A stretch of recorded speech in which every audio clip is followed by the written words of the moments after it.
Por que que Ibede ou Cosme e Damião, ele não incorpora, vem uma criança, por que não vem o orixá Ibede ou Cosme e Damião? Porque quando tem Xangô, vem Xangô, não vem? Quando toca-se para Ogum, vem Ogum.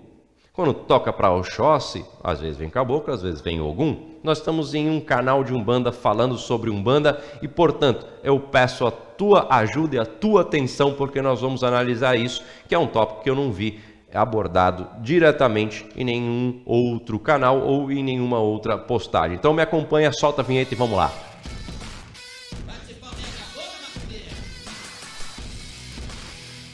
Bom dia, Umbanda, seus minutos diários de conhecimento. Meu nome é Adérito Simões, sacerdote do Templo Sete Montanhas do Brasil. Nós vamos analisar hoje essa questão, então. Inscreva-se no canal se você não é inscrito e siga-me nas redes sociais, bem como clique em gostei, que é uma coisa que você sempre esquece de fazer. Deixa eu só esclarecer, deixa eu só chegar aqui num ponto específico, tá bom? A gente está num canal de Umbanda e na Umbanda, Cosme e Damião é o sincretismo com o orixá Ibede, dos iorubanos. Às vezes nós falamos dentro da Umbanda Ibede, às vezes é Cosme e Damião. Então quando nós estamos falando de Cosme e Damião dentro da Umbanda, estamos falando do orixá Ibede, o orixá dos gêmeos, o orixá que não se manifesta. Por quê? Vamos lá. Como nós falamos, vem Xangô, Xangô está ali. Ibede, não. Cosme e Damião, não. Em outro vídeo eu vou falar sobre Idoú ou Doum, como nós falamos normalmente nos lugares. E não quer dizer que eu já ouvi uma história assim, tinha numa loja em que Cosme e Damião estavam ali, tinha um quebrado, aí uma pessoa falou, vai comprar, se você comprar esse aqui, Cosme e Damião, como tem um, eu te dou um, compra esse que eu te dou um. Aí virou Dom. Não tem nada a ver com isso. É o nascimento dos trigêmeos. Quando nascem trigêmeos, ou simplesmente quando vem um terceiro, mas eu conheço como trigêmeos, lá na Nigéria, na Yorubalândia, o terceiro filho se chama Idowu. Idowu, acabou virando Dom, tá? Não tem nada a ver com essa explicação que eu te falei agora, mas é um assunto para um outro vídeo.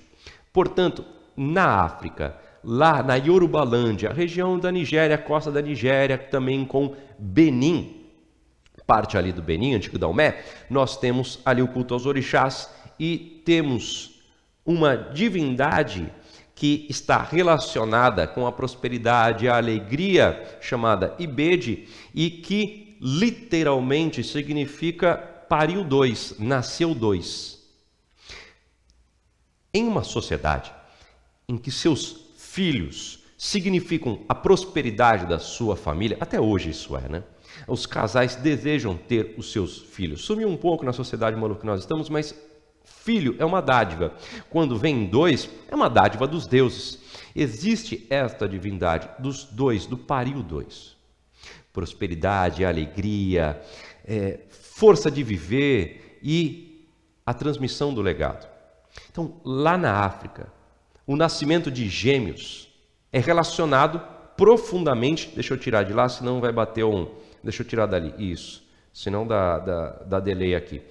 Está ligado diretamente com esta prosperidade e esta divindade, Ibede. Muito bem, existe até um nome específico, vai para um outro, vai para um Taiwo, Kehinde, vai para um outro vídeo aqui para a gente fazer isso, mas não é a questão. Portanto, é uma grande dádiva.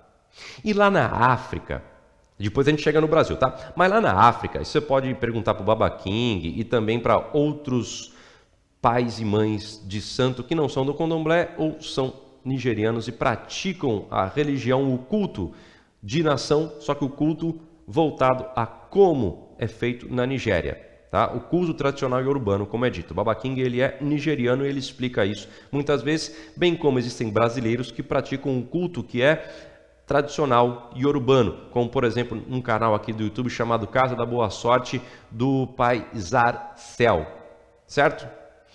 Você lá encontra explicações diretamente sobre isso também. Lá na África não tem assentamento e nem iniciações de Ibede. Vou repetir. Na África, no culto tradicional e urbano, não existe assentamento e não existe iniciações no orixá Ibede. Ibede está ali nos gêmeos, ele já está no mundo, ele já é representado e reverenciado nos próprios gêmeos que estão no mundo, que nasceram. Tudo bem?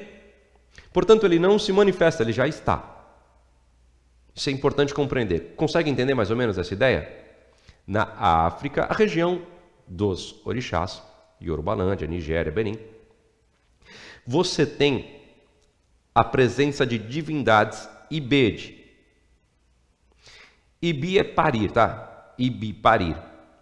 Edi é o número 2, então pariu 2, tá? Ibede é pariu 2, nasceram 2, ou nasceu 2.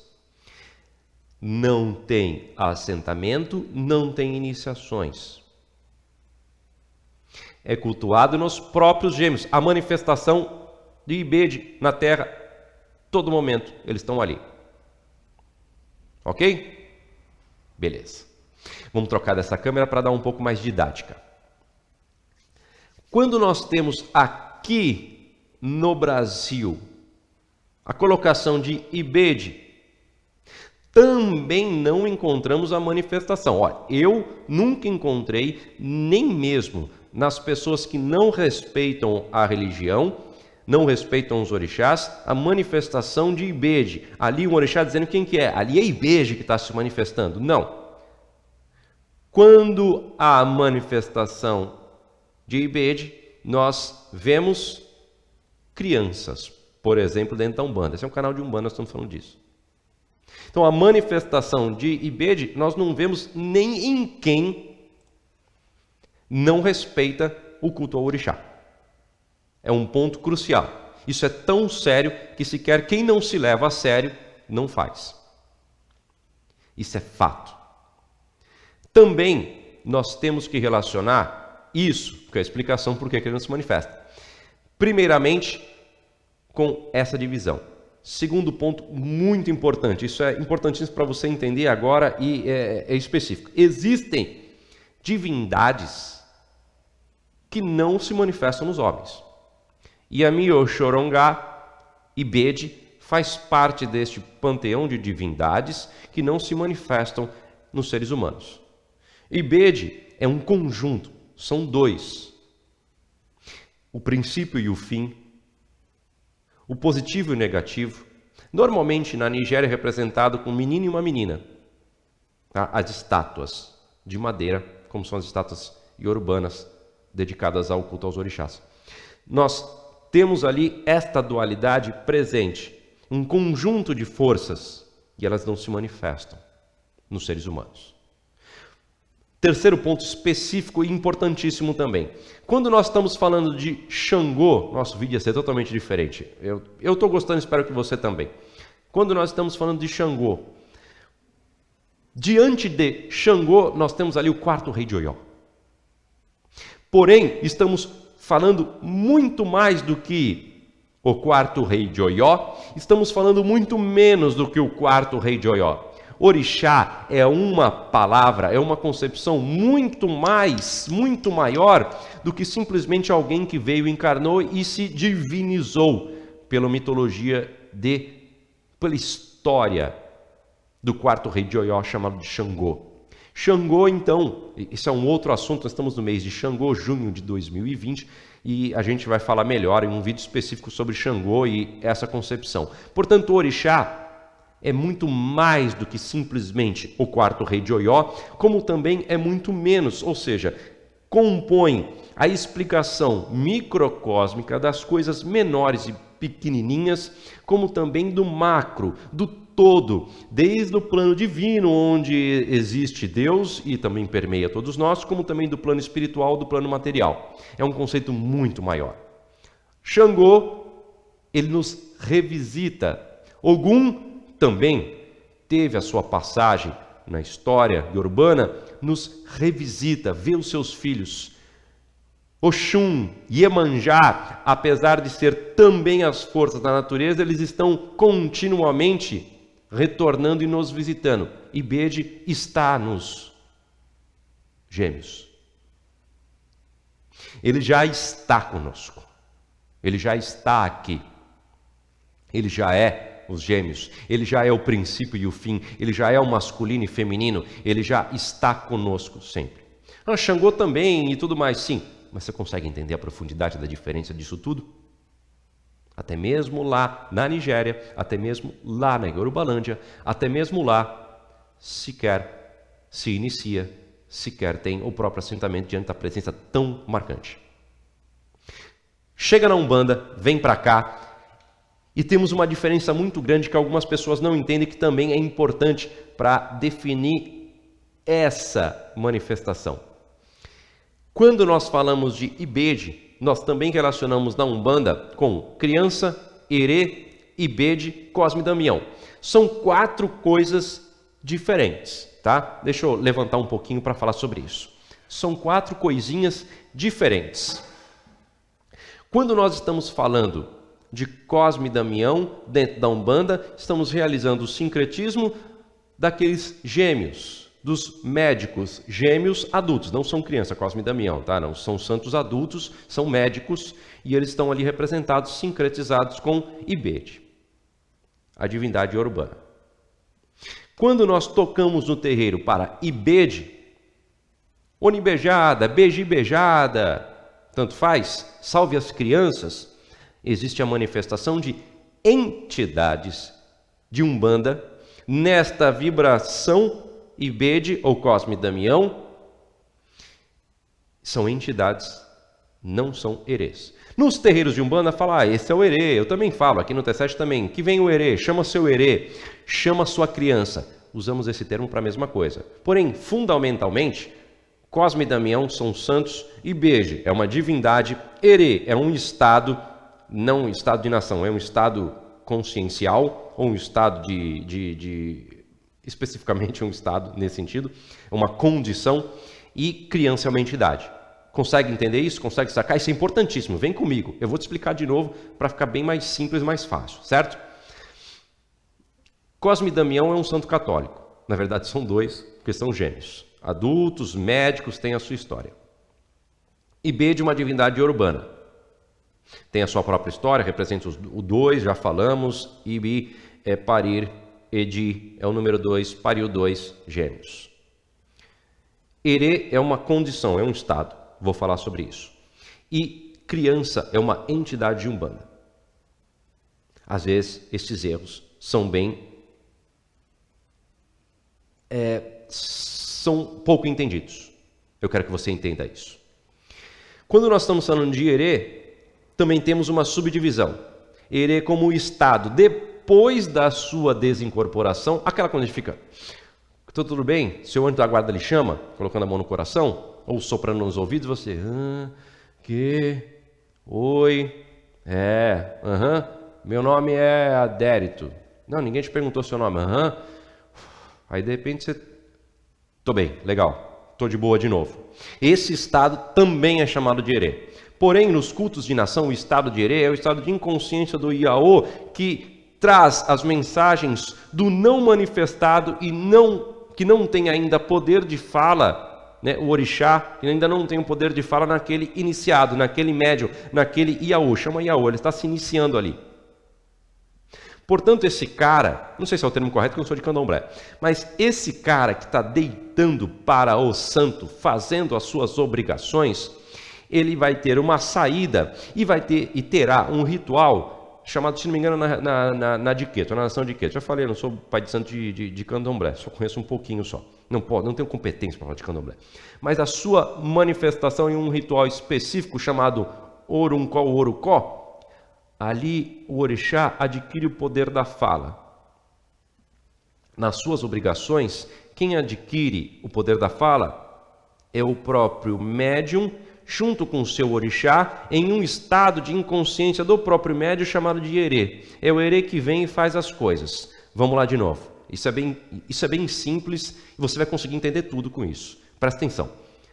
O estado de Herê, nesse momento, não é entidade criança. Tio, eu quero guaranato. Não. Entidade criança é uma coisa. O estado de Herê é o inconsciente do próprio médium em ligação com o seu orixá, que ainda não tem o poder de falar, porque esse cara não é iniciado no orixá, ele não tem como manifestar e dizer algo que deseja. E mesmo depois, o erê também pode, esse estado de inconsciência para a fala do orixá. Esse é o erê. Vou repetir, aqui no Templo Sete Montanhas do Brasil, quando a gente fala Cosme e Damião, estamos falando de Ibeje. Mesma coisa. Quando a gente fala de erê, está falando de entidade criança. Nós não temos ritos em que o estado de erê se manifesta. Lá no candomblé tem.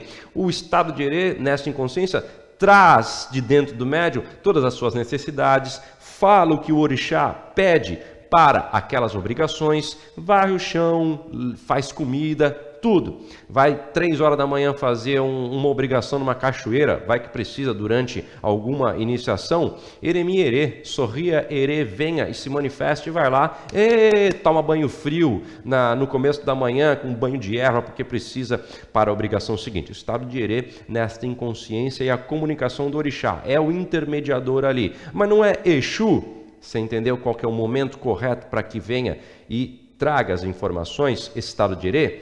Beleza. Então, isso é fundamental para você entender. No Templo Sete Montanhas do Brasil, quando fala erê, está falando da entidade criança. Nós confundimos os termos, mas não podemos nos confundir nos fundamentos. Por que você fala erê? Porque dentro do meu terreiro, dentro da minha tradição, quando nós falamos erê, estamos falando da entidade, porque a gente é de Umbanda, não é de Candomblé. É por isso, mas compreendemos a diferença. Certo? Tudo bem? Consegue fazer essa parte? Portanto, quando tocamos, é aqui para finalizar, quando tocamos, não é que é para finalizar que não é importante, quando tocamos para Ibeje, manifesta-se no terreiro de Umbanda a representação máxima dessa figura alegre, feliz, próspera do início da vida, que ao mesmo tempo representa todo o ciclo da vida e da prosperidade, que se chama entidade criança. Vem o Cosminho, vem a Mariazinha, vem o Joãozinho. Toca-se num terreiro para Ibeje, manifesta-se crianças. No terreiro do Candomblé, o estado erê é uma coisa. Cosme, Damião e Ibeje, coisas diferentes. Essa compreensão dá a você a possibilidade, a capacidade de usar os mesmos termos para coisas diferentes, mas compreender profundamente a extensão desse conteúdo.